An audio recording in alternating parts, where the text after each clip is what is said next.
A girl starts playing with her clit and her vagina, right? And the breasts. But there is two types of self-pleasure, holy and unholy. So now the intention determines holy and unholy. For example, What are the first steps that someone can take to start to heal their own personal relationship with their body and their sexuality?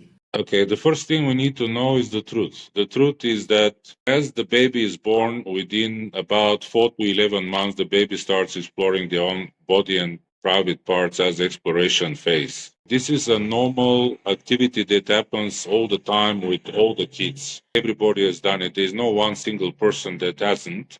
And how does one break those soul ties? Hi everyone, welcome back to my channel. Today I have the pleasure of welcoming someone who completely changed my life and my healing journey. Allow me to introduce you to Dr. Bulatov, also fondly known as Dr. B. Thank you so much for joining me. I'm so happy and so honored to have you. Please introduce yourself and tell us what you're all about. Yeah, thank you very much, Pumi. It's a really great privilege and honor to be on your channel today. And you're the purple goddess today, so that's great. Um, I'm Dr. Svetoslav Bulatov from Bulgaria, medical doctor from 1992 in Medical Academy in Sofia. And I've chosen to not practice conventional medicine since 3 years before graduation. Reason being that I connected to Dr. Bernard Jensen from United States, and he became my teacher in iridology for 11 years as self-studies. And as I read his first 3 books, I actually completely lost interest in the conventional medicine paradigm. So since then, I carried on until I graduated as a medical doctor and then added homeopathy from London College of Classical Homeopathy under Peter Chappell and Angela Needham from 93 to 95. That was the first homeopathic course in Bulgaria, part-time. Then graduated from there and carried on with practicing iridology, homeopathy, metabolic typing later.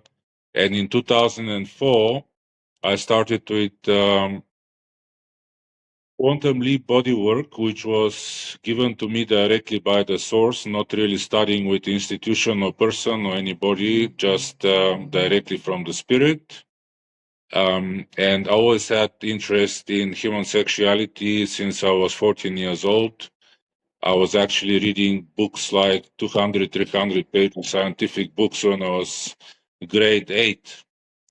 And went too deep, was very fascinated by the gift of God that He has given to all creatures on earth, including our human beings.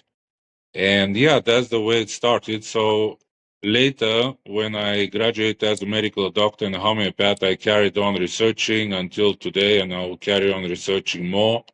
So I integrated all that background into my consultations, lectures, workshops, books. Even I've written that still to be still to be edited and published and everything. Sacred Sexuality PDF format that is available for any real genuine seeker of improving human sexual response and human sexuality, as giving insights and my African experience from 97 till today. Yeah, so that's in short. Thank you so much. Yes, and I don't even know how to explain this, but as you know, throughout my adult life, I have seen so many doctors, so many healers, but I have to say that something truly changed when I met you and with the information that you imparted onto me. And I can't even call it information because it's just the word information is not strong enough to explain the depth of what you did for me and what you've taught me. And I think the main difference between what anyone else had done or taught me before compared to you is that you bring the sexuality part. And as you know, sexuality and sex is the most taboo topic worldwide, and especially in an African context, but I think it's taboo on purpose because that's where the true power lies. It's thanks to you that I now know that pleasure is the most healing tool that you can use to heal from whatever pain or trauma that you've gone through. And it's not just about sexual pleasure, it's also about receiving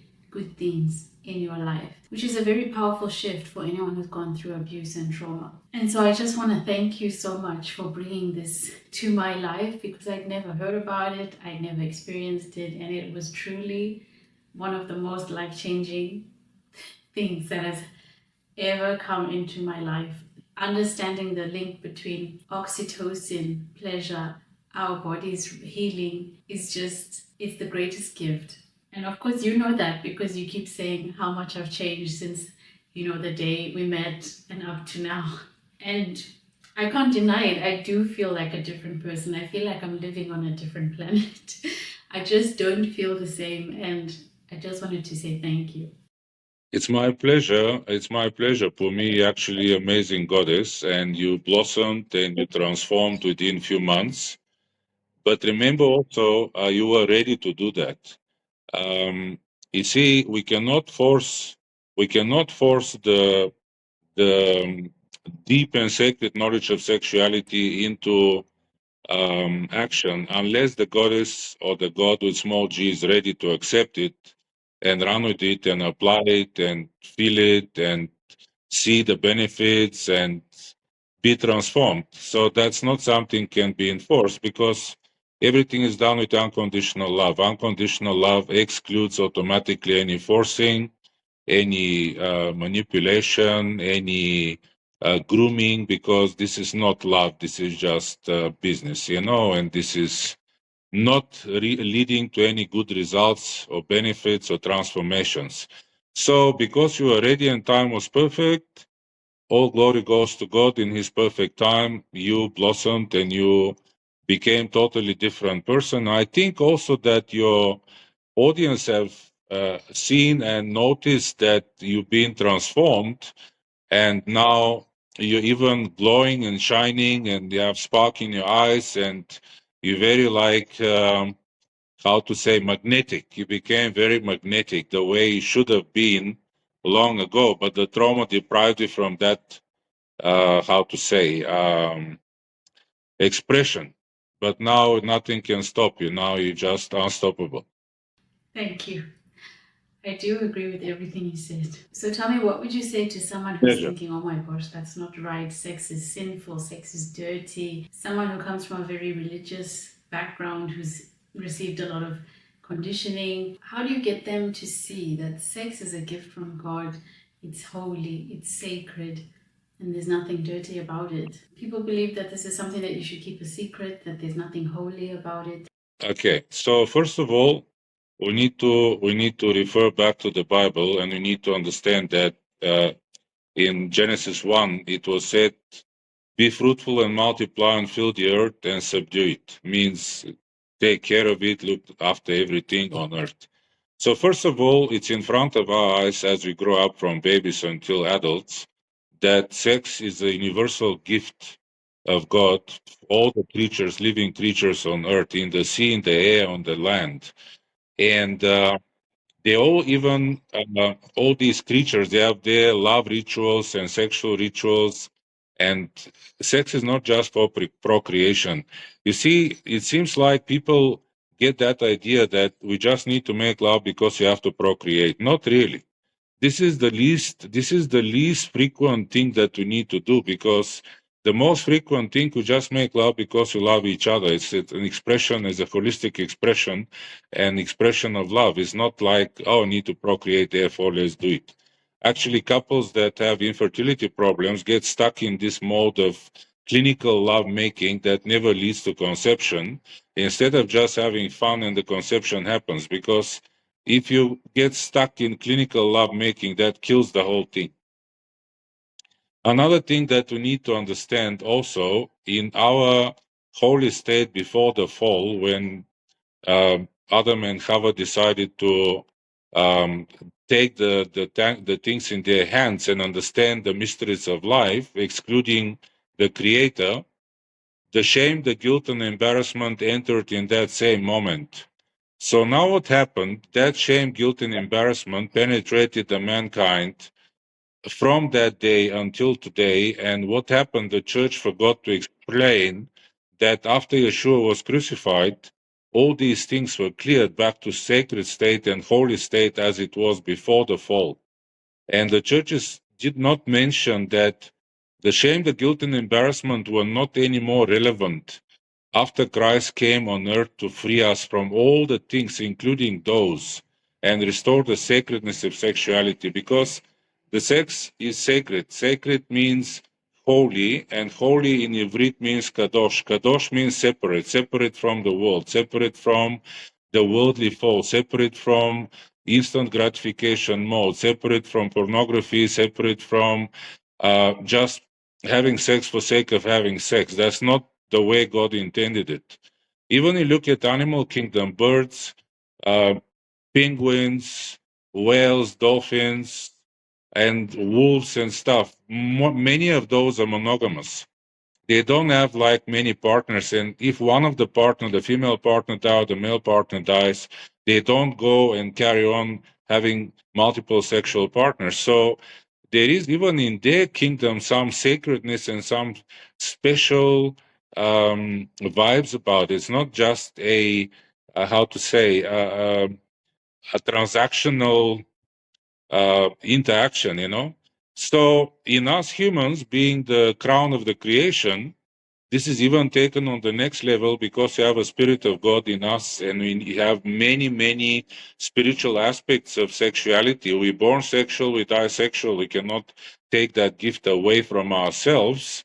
And it's not something dirty, because how something that is from God can be dirty? That's a illusion that was perceived by mankind and by all the institutions, religious and social and educational, following Calvinistic principles and all these restrictions that were totally unnecessary, because that's not something God intended. If you look at Chava and Adam in Garden of Eden before the fall, they are totally free. They never bothered, they never had guilt, shame, embarrassment, never. That never happened. And then the church just failed to explain that after the crucifixion, everything was restored back to holiness and to amazing thing, and to absolutely brilliant and mind-blowing interaction as it was intended to be, and joyful and pleasurable and everything. So the main thing is what people believe. They're stuck in the belief, and that belief paralyzes them to move on. But especially in Africa, yes, it is taboo, maybe more than any other parts of the world. But the good news is that Africans, being the first creation, understand those things better than me being second creation. For Africa was first, and then Garden of Eden was second. There was not one creation. So it's good to be African, because as an African goddess, you can understand that we are born naked to go naked. We don't need clothes. Our clothing is our skin. So that's another thing that comes with shame of the body, of the nakedness, and thinking that no, you need to be covered, and that's what's supposed to be, and you're not supposed to be naked at all. Meantime, we're born naked to die naked. Finish. And our dress is our skin, not anything else on top. So now the shame, the guilt, and embarrassment brought the clothes on. First was to cover the private parts, and second, it became more to cover the top, to cover the bottom, and all this clothing business became big business until today. And meantime, we don't need none of those things, because we are meant and created to be naked. We're not meant to be wearing clothes the whole day. And some people even sleep with pajamas and gowns, and they actually suffocate their skin, because skin is not supposed to be suffocated by clothing and by gowns and stuff unnecessarily, you know. So there is a lot of aspects that lead to that kind of paralyzed, suppressed interaction with the body and with the environment. Wow, what you said about the clothes really puts it into perspective and helps to like make you understand how we got to this position in the first place. What are the first steps that someone can take to start to heal their own personal relationship with their own body and their sexuality? Okay, the first thing we need to know is the truth. The truth is that as the baby is born, within about 4 to 11 months, the baby starts exploring their own body and private parts as exploration phase. So this is a normal activity that happens all the time with all the kids. And this starts even getting more intense from 3 to 7. And in the puberty, obviously, the self pleasure is everybody has done it. There's no one single person that hasn't. But again, not understanding the normality of it, the exploration, and the soothing part of it, because the baby, when it's 4 to 11 months, doesn't have much of sexual understanding or how deep sexual feelings and stuff. It's more soothing. So now, remember what Yeshua said. Yeshua said we need to be like the kids. We need to be joyful. We need to be connected to our inner child. We need to be like full of forgiveness and all these things, and not to be corrupted by the negativity of the world that conditions us from birth until we die. So when the conditioning takes place, people start thinking, "Oh, you mustn't touch yourself, it's a bad thing." And either the mother or the father or the grannies, when they catch you with touching yourself, they start overreacting or start beating you or start putting like even chili pepper on your fingers or on your private parts, and that becomes total mess, because then instead of being natural and automatic response that every single baby does, whether male or female, you lose connection with your own sexuality at that stage. So the parents need to be very aware that they need to be wise when dealing with that behavior, which is not abnormal. So they need to gently guide the girl or the boy into direction that they can understand that they love their bodies. That's normal. That's pleasurable. That's the way God made the body. That's God, the way God made the parts to react, and they mustn't feel it like it's a shameful or it's the guilty feeling related to it. It normally comes from the parental upbringing or educational or religious upbringing that needs to be dissolved as you understand how God made the body to be. So, how do you start? You start if you never kind of allowed yourself to be to self pleasure. You need to start first of all of being naked, looking in the mirror, dancing uh, as either belly dance or normal freestyle dance, or twerking, which is easy in African culture also, which is great. And many girls get shocked when I tell them you need to start twerking. They go like, "What?" I mean, you don't work just for the sake of being sexual or anything. It's just a good exercise for the buttocks and for the pelvis and for the lower back. So you don't need to see it like something seductive or anything like that. So you just do it for yourself. And just touching yourself in the shower, feeling your body, how do you react, finding your erogenous zones, because the whole body of the goddess is full of erogenous zones, like the ears, the neck, the breast, the sides, the back, the thighs. So the whole body of the goddess is essential. It's not like the specific only part that is hidden and that is where it is. So you need to reconnect with that playful child between 3 and 5 and 7 years old, and just enjoy the feeling and not to feel guilty. There's no need for to do that, because there's no attachment to anything. It's just your own self-love on the physical level. Wow, that's so powerful. It's so simple but so true. That's literally all you need to do.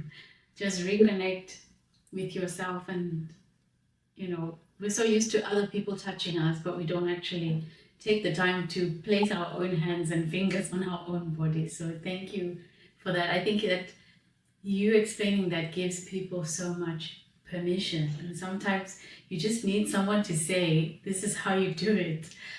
and then you feel free enough to do it, even though it's supposed to be so natural and so normal. So thank you for that. So what are the signs that someone is releasing trauma through their self-pleasure versus that they're re-traumatizing themselves? Because maybe someone is watching and thinking that, oh, what if they get flashbacks to a time that they were, sexually assaulted or went through sexual trauma of some kind? What are the signs that they are on the right track and it's working? You see, the flashbacks are inevitable, which means that you're releasing them. You're not just reliving them, but you're releasing them for good, and they're to be expected. But each person responds differently. Some people respond with images, some people respond with feelings, some people respond with um, um different sensory, like they can go to like tremor, like goosebumps, or like a pain, or like some other things, burning sensations. Some goddesses' bodies write images on their body, like in red or pink, like letters or shapes, letters of people that abuse them, for example, the first letter of the first name, or shapes that remind them. Of course, they need to be read with the intuitive feeling. It's not easy to. So every goddess has different response to when she start reconnecting with her own sexuality. The main thing is it should be without guilt, embarrassment, and shame, because there's nothing to be ashamed. You cannot be ashamed by gift of God. There's nothing to be ashamed of. It's a simple, basic gift that has been given to all creatures on earth. Wow, thank you. And what would you say is the difference between a yoni massage versus a regular massage or sexual touch? You see, it's the intention. The intention determines everything. You see, if you do go for a regular full body massage or any other type of massage, which is very beneficial, whatever is needed, whether lymphatic or Thai or deep tissue or aromatherapy or hot stone, they're all good, but they need to be applied according to the need of that person. And remember, the intention is not to release any memories from the trauma. The intention is the girl goes there, she lies down, she hopes, to get all the knots and all the tightness and stiffness go, and pain, resolved, and all these things. But there is no intention of the therapist and the goddess that she's ready to release those memories locked into different body parts as a result of the sexual trauma. For example, uh, the memory of the sexual trauma cannot be controlled where to lock or whether to lodge. Depends on the body. In some girls, it will lodge in their heart chakra, and some will lodge very physically into their clit or into their vagina or into their perineum or to their anus. And others will lock in very unusual places, like it will lock into the ears, because what they heard, like being like when all these African men like whistle after the girls and start talking sexual stuff, that is unacceptable, but that happens everywhere, especially in the rural areas. And the girls, first thing that they feel, oh, yuck, this is very disgusting, and then they hear it, means it goes into literally into their ear canal, into their ear shape. So you need to tap and work with that to get this out, because that memory got locked into it, or it gets locked into the eyes. If, for example, the girl finds pornography magazine of her father, or watches porn together with her siblings because the parents are not like um, wise and hiding those things, then she gets disgusted through mostly the eyes and the ears again. So these memories locked into the eyes, the retina, and the visual cortex of the brain. So it depends where these memories are locked. And if you don't have intention from the therapist or the receiver of that healing, you cannot release it because you're not aware. You're not allowing this thing to happen. You don't have intention of releasing and healing. Understand. Intention is always the most important thing. Yes, because remember, The heart even is deceitful. Many people will tell you, listen to your heart, follow your heart, but heart broke so many people. That's why, because heart is not a good judge of character. Like if person is sexually, emotionally, mentally, intellectually attracted, they just go with without thinking much. They're blinded. And but when there is a genuine connection, divine appointment, then there is no such a thing, and the body confirms it with the heart, not with the lower part of the body or the head. And then you know this is the right person for you. Like the person feels it, you feel it at the same time, then it's confirmation, your body tells you, but nobody is teaching you how to listen to these signs of the body when you meet first time the divinely appointed partner. So if you try to do it yourself, first of all, you can do it yourself by tapping with the intention of unconditional love streaming through your fingertips and the receiving part, whichever part was abused. There is no danger in it. It's safe, it's secure, you're alone, there's no problem.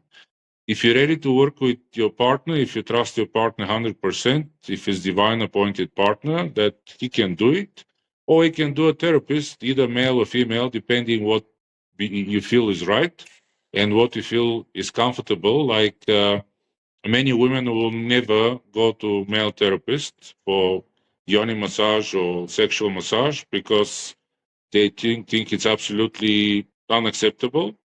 Again, depends on the intention of the therapist. If therapist is in self-control and they've done it, there's no problem, there's no danger.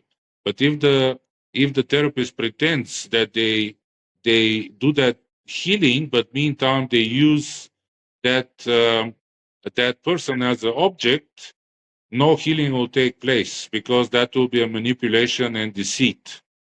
There won't be intention of unconditional love and genuine intention for healing. So, and the same goes with some girls also, although they try, to, girl with girl is easy because it's more safe and all that. But again, you need to be very aware about also there is energy vampires, and those people won't tell you the energy vampires. They'll feed on your energy, on your suffering, on your um, thing, and you think they'll do good, but meantime when you go and get out of this place after the body work, you feel 10 times worse.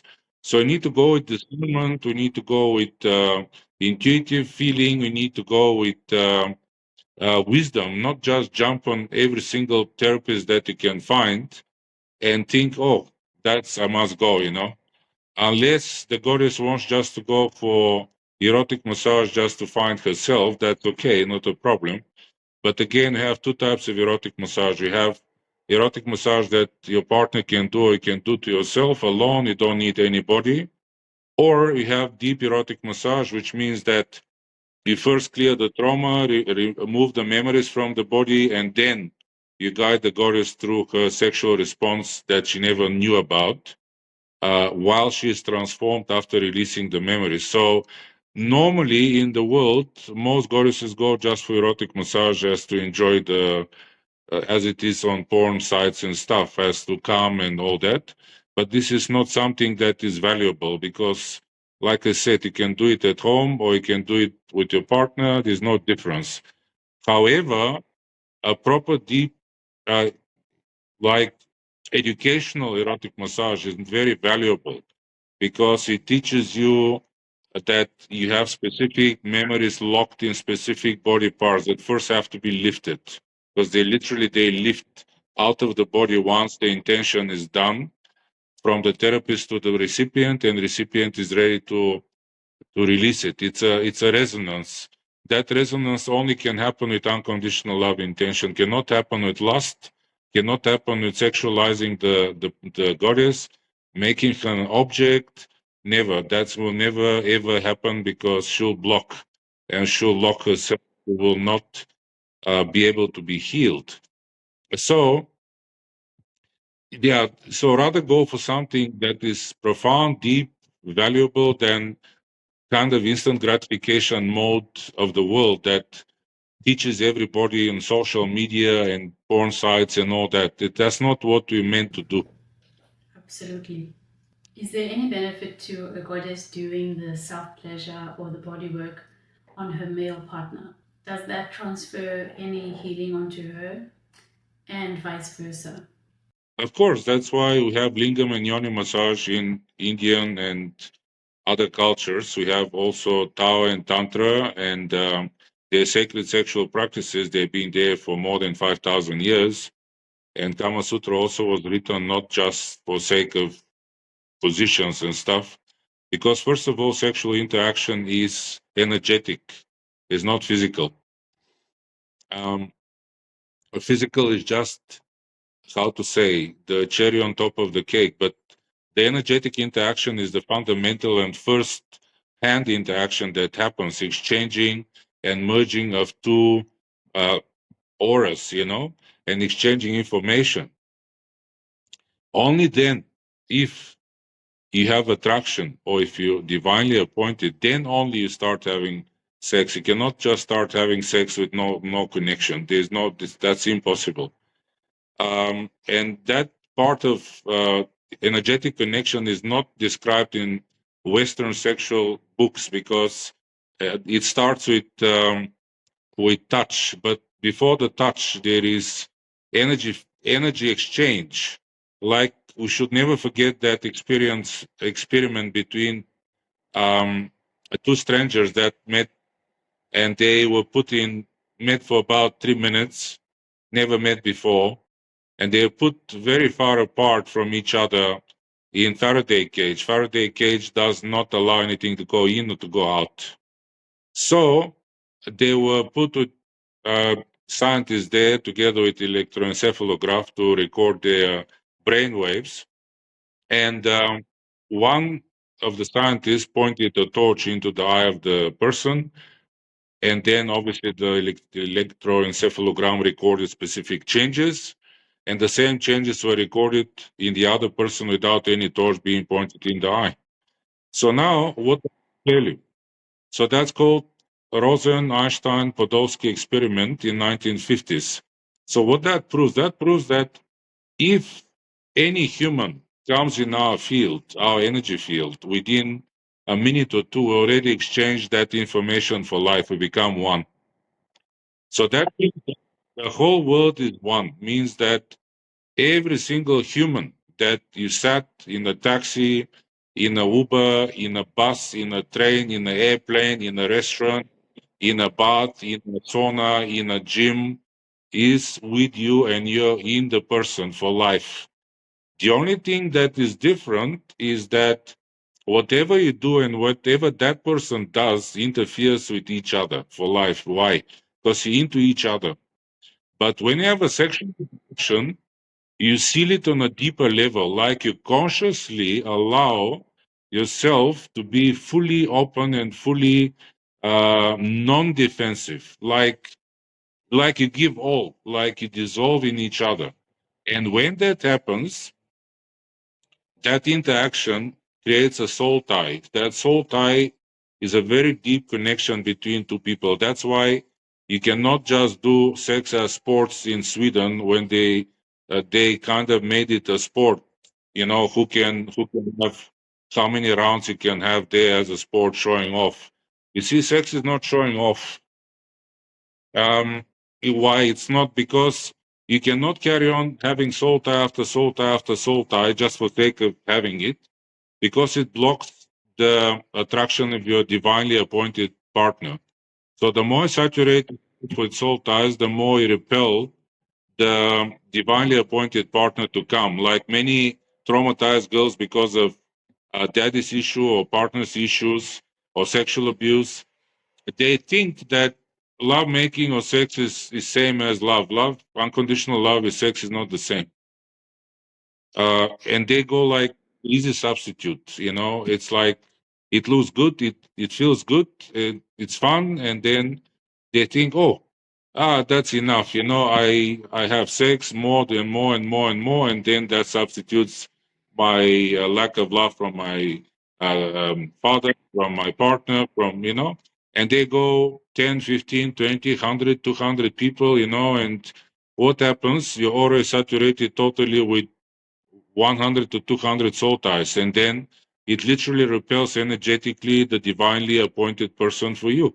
So then, no matter you go to dating sites, you go to discos, you go hoping to find a person, you cannot, because you first need to clear the soul ties literally from the aura. And if you don't, you carry on having lifetime mess. Like, why have unsuccessful relationships? Because you unknowingly created that situation, and then how are you going to expect to have successful relationships? Not going to happen. Wow. And how does one break those soul ties? Well, different religions, different beliefs, different way of clearing, but fundamentally, you just have a genuine prayer from the heart. As a 5 years old will pray, not touching any specific books or anything. Just ask the Holy Spirit fire to clear the soul ties from the body, burn them out. And of course, you cannot be attached to that person because you still love that person and sexually attracted. You'll never be able to break the soul tie. So, first of all, you need to say, do I love this person? Am I sexually attracted to that person? Yes, then don't start. Nothing will happen because you'll not allow it. But if you say, yes, I close the chapter, it's nothing, you don't feel anything in my heart, my mind, no sexual attraction whatsoever, then you're ready to release it because then nothing will stop it because you're ready. You just break it, clear it, and done. Yeah, so you need to be honest to yourself, brutally honest. Wow. Thank you for that.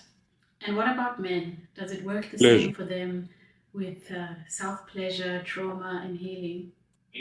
Yes, of course, it does the same.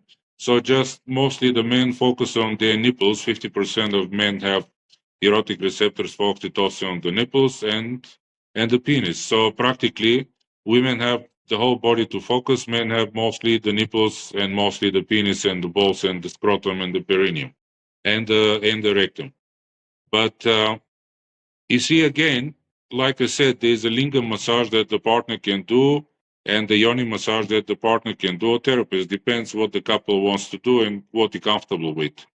So again, the intention determines releasing of those memories from those abused parts and freeing them to be totally interacting the divine way as God made them in the beginning, without any pollution of the mind, of the body, of trauma, of nothing, because that's what it is. So now the important part that the church and the religious and educational organizations did not explain is that there is two types of self-pleasure, holy and unholy.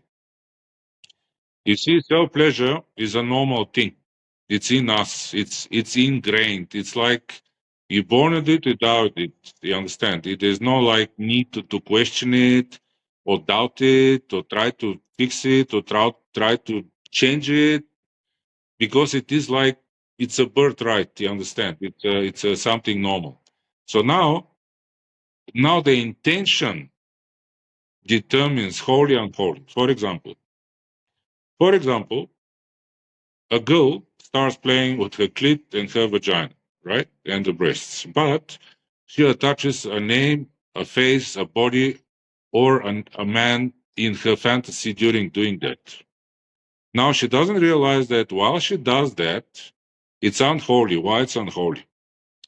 Because she creates soul tie. Remember that experiment with the two strangers.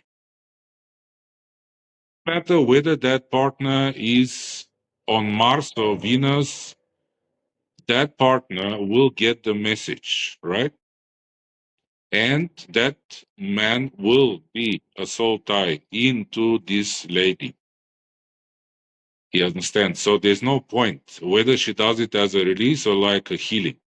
But if that is done as self pleasure without attachment, no name, no face, no body, you understand, no sexual act during that healing or releasing session, there is no problem. Why? Because it's holy. There's no attachment. So that That's where the difference lies. Okay. And that's I where see. it's again intentional. What is the intention?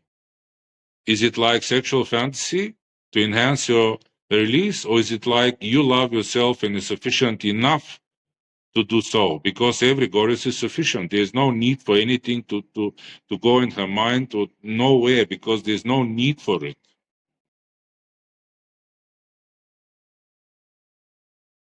Yeah. The same goes with men. The same goes with men. Most men, because we all think with the penis, unfortunately, when they self pleasure themselves, they always attach some woman, always, or woman parts like breasts or vagina or buttocks, legs, whatever. And it's not needed. Why? Because I mean, it's in us. We don't have to attach anything, because if you attach something, you become one with that person. Then you have to go and you have to clear yourself from it, which is hard work again. For what? What? It's like you're cooking something like a great meal, or some great soup, and you say, you know what? I put all the ingredients and put all the spices, and it tastes amazing. And then let's throw some mud in it, or some. What? Why do you do that? I mean, there's no point. Why do you need to spoil the whole thing if it's already perfect? So, with no self-love, there is always need for something else to be done, like pornography, sex toys, sexual fantasies, erotic novels. No need, because you need to be present. You cannot be somewhere and try to do some great pleasure, and in the meantime you're not there. So what's the whole point? So true. Please tell us more about the quantum leap healing that you do. Yeah, the quantum healing is very simple thing. It's only a person is ready. I cannot force it. I don't force it. I don't believe in forcing it. And if you're not on that level, if it's not your time, if it's not your divine timing, rather leave it alone. Why? Because unconditional love works with divine timing, plan, and will. It's not outside the source, it's inside the source. So that's the first thing. The second thing is the quantum leap body work is not related to gender. Whether you're male or female, you're not a sexual object. You're a divine being made in God's image. That's it. But you're not like, you understand, it's not that like you go for erotic massage and like you expect that person to get aroused and stuff. No, no, no, no. The therapist stays in control, complete control. Like I'm fully covered. I'm not like taking my clothes off and no, no. And the person is obviously fully naked, because you need to work with the whole body, if comfortable. If not, forget it. Cannot be forced. So now we work with the whole body as the spirit tells me. So it might start from the feet, might start from the head, might start from the heart, might start from the hands. Depends how the trauma was and how it's locked. So I'm guided. It's not like I can tell you what I'm going to do first. It's not like you go for Thai massage and you have specific technique that is followed by all Thai therapists without knowing what is the trauma in that person, because neither they focus on that, neither you tell them where is the trauma, um, unless it's specific Chine Tsang Thai massage, which is related to or pelvic Thai massage, then yes. But in general, if you go for massage, it's not specific. So when that interaction starts, a lot of things start lifting up, like images, like I said, images on the body, images in the mind, sensations, crying, goose flesh. So it can be the tapping or pressure or holding. You understand? Even holding can release trauma, like holding the feet, like at the heels, or holding the sacrum. So even the hold, when it's done with love, with unconditional love, starts releasing automatically after about 3 seconds to 2 to 3 minutes. Everybody responds different. So the technique could be, like I said, either tapping or either pressure or either vibration or either holding. So it's not something I can.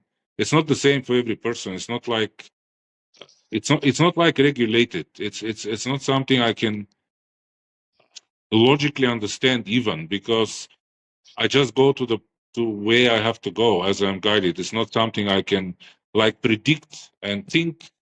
Actually, I'm not thinking, because if I think, I'll mess up the whole thing. Yeah, I don't think. Just surrender to the spirit guidance, and I do what I have to do. There's no other way. Any other way, too much thinking, mind chatter doesn't do anything. And what would you say is the most profound healing that you've ever seen in someone? There's always profound healing, because these memories, once released, they don't come back. They are not like, oh, we release them today, but tomorrow they're back. No, they never come back. It's a permanent release. It's not like I'll have the same thing after a year or two, unless you choose to repeat the trauma yourself, or you didn't learn the lesson of being sacred with yourself and with the partner, or something happened. Yeah. But this memory is first permanent release. Second, as the memory is released, you totally transform literally in a few seconds on the bed, because you're not the same anymore. You don't have this constant 24/7 negative feedback into your brain, into your body. It's gone. It's like you have a thorn somewhere, little thorn, like in your finger or in your toe, whatever, and you take it out, and that's it, gone, done. But this is energetic, energetic memory. It's not tangible. It's not measurable with scientific devices. It's a energy, a negative energy accumulated in a specific point. And if it's released with unconditional love, it's released forever. It's not released like tomorrow it's coming or after a year it's coming. No. And because of that fact, as you don't have this thorn or thorns in the flesh anymore, you're totally different, because you don't have to be dependent on their constant negative feedback to your subconscious and your brain structures. So automatically, when you do that work, your brain starts rewiring. Like, for example, I do quantum leap body hug, like I give 3 or 5 hugs in a session with the intention, and the brain many times starts rewiring automatically, because when you stream unconditional love, that changes everything instant. It's an instant thing. It's a 3 seconds thing. It's not hours and hours of no. And that's why it's called quantum leap, because the least effort creates the biggest ripple effect in quantum physics. And 1 quant of the right energy balances the whole system. Like with homeopathic remedy, if it's correct, within 3 to 5 seconds, you're not the same anymore. It's the same thing. That's why I call it quantum leap body work, because it's a really quantum leap. It's not a like you go to chiropractor, you go to massage regularly, and you're at square one, because there's no a quantum leap. It's dealing with something, but you never address the cause. You just carry on with the consequences and the symptoms, hoping that every time, yes, you'll be relieved, of course, but a week, 2, 3, a month, you'll be back to square one. There's no such a quantum leap body work. You're not going to back to square one. Absolutely true. I mean, I've seen it for myself. You're just never the Yeah. same again. It's like you're another person. Yeah. It's no such a thing. You see, if it's unconditional love, intention, and work, it's permanent result. If it's something else, that's whatever it is, I don't know. I mean, everybody knows their own intention. I can't judge anybody. Then the results won't last. As it is in the Bible, by their fruits will recognize them. Yeah. Thank you so much, Dr. B.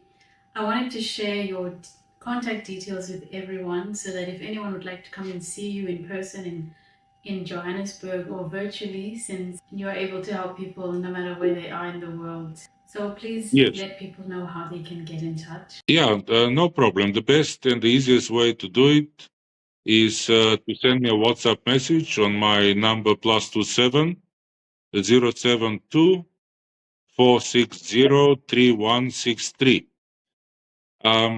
Yeah, because I decided to close my Facebook account. I don't have TikTok, I don't have Instagram, I don't have Telegram. I find those very superficial, and I don't have time to scroll the whole day and wasting my time. I rather do something more meaningful. So keep it simple. Whoever is ready, whenever you're ready, wherever you are, physically or virtually, no matter, remember quantum physics is at play. You cannot stop it. Yes, and I just want to say that what Dr. B does is so hectic and so powerful, and he is so gifted that he was able to diagnose me with a gluten intolerance just by looking at my hands. So if you're looking for some kind of testimonial, even that should be enough. And it was so accurate and so true, and I had no idea that I was not agreeing with gluten. So ever since that day, I've cut it out, and I've truly never felt better. Yeah, we all have gifts from the Holy Spirit. So we have different combination of gifts, and we're vessels of God to love and empower the others. So that's our mission on earth. We're here to love one another and to empower one another and to spread the good news in a right way, not in skew way as many people made it. Not for manipulation, but for empowerment, for blossoming, transformation, and real deep work. So that's the mission on each one of us using our gifts. Yes. Thank you so much for sharing, Dr. B. I look forward to the feedback that we'll get from the audience because this is new to some of them. And I'm hoping that it'll be the permission that anybody needed to reconnect with their own body. And of course, we will do another follow up because there's so much more. It's endless. Yeah. It was a great privilege and honor to be on your channel, and thank you for being truthful and stay chosen. Don't change. Thank you so much, Dr. B. And let's continue rocking the world, as you always say. You Thank you so will. much. That's easy.